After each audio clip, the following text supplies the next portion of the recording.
নতুন একটা ভিডিওতে আপনাদের সবাইকে আমন্ত্রণ।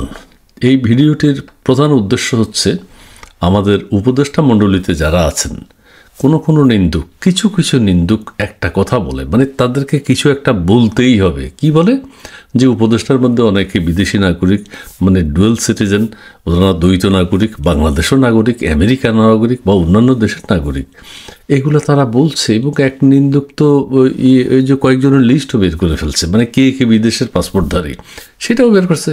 আচ্ছা, আবার কেউ বলেন বাইরে বিদেশি পাসপোর্টধারী হলে তোমার অসুবিধা কি, দ্বৈত নাগরিক হলে আপনার কি অসুবিধা?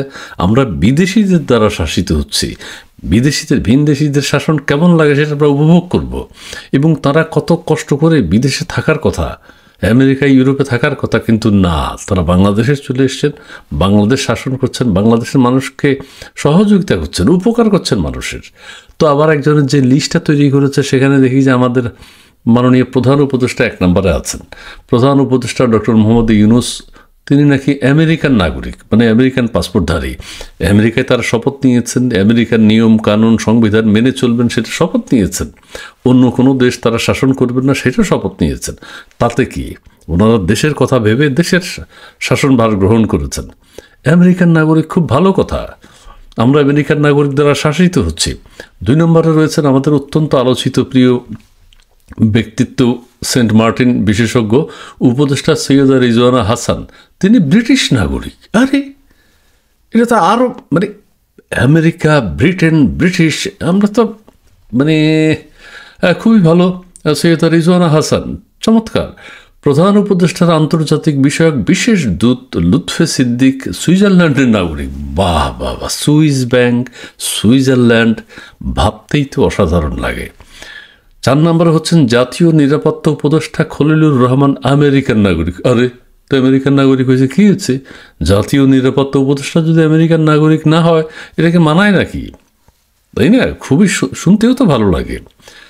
5 নম্বর হচ্ছেন ডক্টর আনিসুজ্জামান চৌধুরী, প্রধান উপদেষ্টার বিশেষ সহকারী প্রতিমন্ত্রীর পদমর্যাদা, অর্থ মন্ত্রণালয়, অস্ট্রেলিয়ার নাগরিক।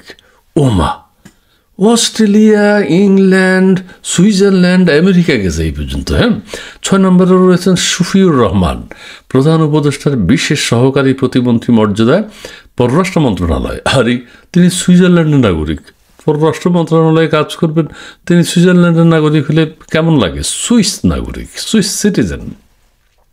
7 নম্বরে হচ্ছেন শেখ মঈনুদ্দিন, মানে এটা সংগ্রহ করেছি, একজন আমাকে পাঠিয়েছে, আমি জানি না এগুলো কোত্থেকে সংগ্রহ করছে নিন্দুকের গোষ্ঠী।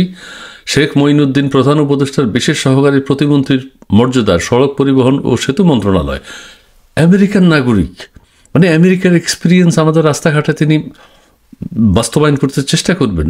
কি অসাধারণ। 8 নম্বর হচ্ছেন ফয়েজ আহমেদ তৈয়ব, প্রধান উপদেষ্টার বিশেষ সহকারী প্রতিমন্ত্রীর মর্যাদা ডাক, টেলিযোগাযোগ ও আইসিটি মন্ত্রণালয়, নেদারল্যান্ডের নাগরিক। আমাদের অত্যন্ত আলোচিত আরেকজন বিডার, যিনি চেয়ারম্যান, খুব আলোচিত হয়েছেন, চমৎকার ইংরেজি বলেন, আশিক চৌধুরী, দেশের আর কেউ ইংরেজি জানে না। আশিক চৌধুরী প্রতিমন্ত্রীর মর্যাদা, বিডা, ব্রিটেনের নাগরিক। আর কি মানে অস্থির হয়ে যাচ্ছি, এত ও মা, আমরা এত বিদেশির দ্বারা শাসিত হচ্ছি। ব্রিটিশ শাসন গেছে, এখন কিন্তু মাল্টি, শুধু ব্রিটেন না, এখন আর ব্রিটেন নাই, সমস্ত পৃথিবীর সমস্ত দেশ এখন আমাদের দেশে। 10 নম্বর হচ্ছেন ডক্টর আলী রিয়াজ, সংবিধান সংস্কার কমিটির প্রধান, তিনি গণজনতন্ত্রী বাংলাদেশ সরকার একটা নাম বের করেছেন, চমৎকার। ঐক্যমত্য কমিশনের ভাইস চেয়ারম্যান, হ্যাঁ ঐক্যমত্য, তিনি হচ্ছেন আমেরিকান নাগরিক। আমেরিকান নাগরিক না হলে এই পদে তো মানায়ও না। ডক্টর বদিউল আলম মজুমদার, নির্বাচন সংস্কার কমিশনের প্রধান, তিনিও আমেরিকান নাগরিক। বাহ, মায় অসাধারণ। কামাল আহমেদ, গণমাধ্যম সংস্কার কমিশনের প্রধান, ব্রিটিশ নাগরিক। কোথায় যাব, অস্থির হয়ে যাচ্ছি। ডক্টর মোশতাক হোসেন খান, দুদক সংস্কার কমিশনের মেম্বার, ব্রিটিশ নাগরিক। কই যায়, এই জন্য দেশে এত শান্তি।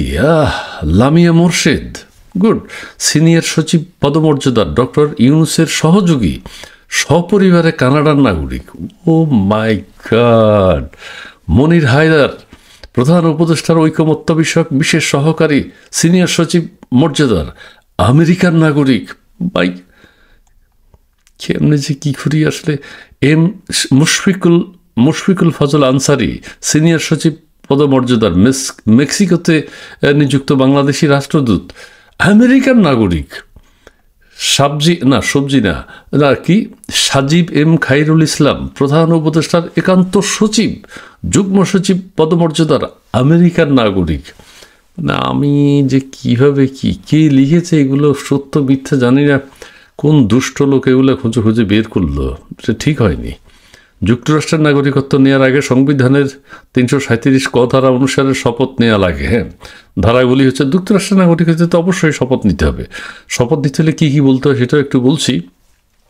সংবিধানকে সমর্থন করা, সেই দেশের সংবিধানকে সমর্থন করবে যারা সেই দেশের পাসপোর্ট নেবে, সম্পূর্ণ এবং নিঃশর্তভাবে যে কোনো বিদেশি রাজপুত্র, ক্ষমতাধর রাষ্ট্র বা সার্বভৌমত্বের প্রতি সমস্ত আনুগত্য এবং বিশ্বস্ততা ত্যাগ এবং পরিত্যাগ করা, যার প্রতি আবেদনকারী পূর্বে প্রজাকৃত ছিল বা নাগরিক ছিল। মানে যেই দেশের নাগরিক, যেমন আমাদের দেশের, এরা যে বিভিন্ন দেশের নাগরিকত্ব নিয়েছে, আমাদের দেশের সব কিছুকে তারা অস্বীকার করতে হবে, মানে পরিত্যাগ করতে হবে। তো আমাদের দেশের সব কিছুকে তারা পরিত্যাগ করেছে। যুক্তরাষ্ট্র, অস্ট্রেলিয়া, সুইজারল্যান্ড সব দেশের শপথ নিয়েছে ব্রিটিশ। যুক্তরাষ্ট্রের সংবিধান ও আইনকে সকল বিদেশি ও অভ্যন্তরীণ শত্রুর বিরুদ্ধে সমর্থন ও রক্ষা করা। যুক্তরাষ্ট্রের সকল আইনকে শ্রদ্ধা করতে হবে এবং যুক্তরাষ্ট্রের ক্ষতি হয় এমন কোনো কিছু তারা করতে পারবে না। অর্থাৎ যুক্তরাষ্ট্র যদি এখন বাংলাদেশও চাইয়ে ফেলে, এটা দিয়ে দিতে বাধ্য থাকবে। দেশের প্রতি সত্যনিষ্ঠ বিশ্বাস এবং আনুগত্য রাখা। এবং 5 নম্বর হচ্ছে আইনের প্রয়োজন অনুযায়ী যুক্তরাষ্ট্রের পক্ষ থেকে অস্ত্র গ্রহণ করা অথবা আইনের প্রয়োজন অনুযায়ী যুক্তরাষ্ট্রের সশস্ত্র বাহিনীতে অসামরিক সেবা প্রদান করা অথবা আইনের প্রয়োজন অনুযায়ী অসামরিক নির্দেশনায় জাতীয় গুরুত্বের কাজ করা। উপরে উল্লেখিত তথ্য পড়ে মনে হচ্ছে দেশ পরিচালনার দায়িত্ব ভিনদেশীদের হাতে। এখন এটা খুবই ভালো লাগছে অনেকের কাছে যে ভিনদেশীরা বাংলাদেশ শাসন করছে, কারণ আমরা ব্রিটিশ শাসন দেখি নেই। এখন শুধু ব্রিটিশ না, সারা পৃথিবীর বিভিন্ন দেশের নাগরিকরা আমাদের দেশ চালাচ্ছে। মারহাবা, লাউড অ্যান্ড ক্লিয়ার।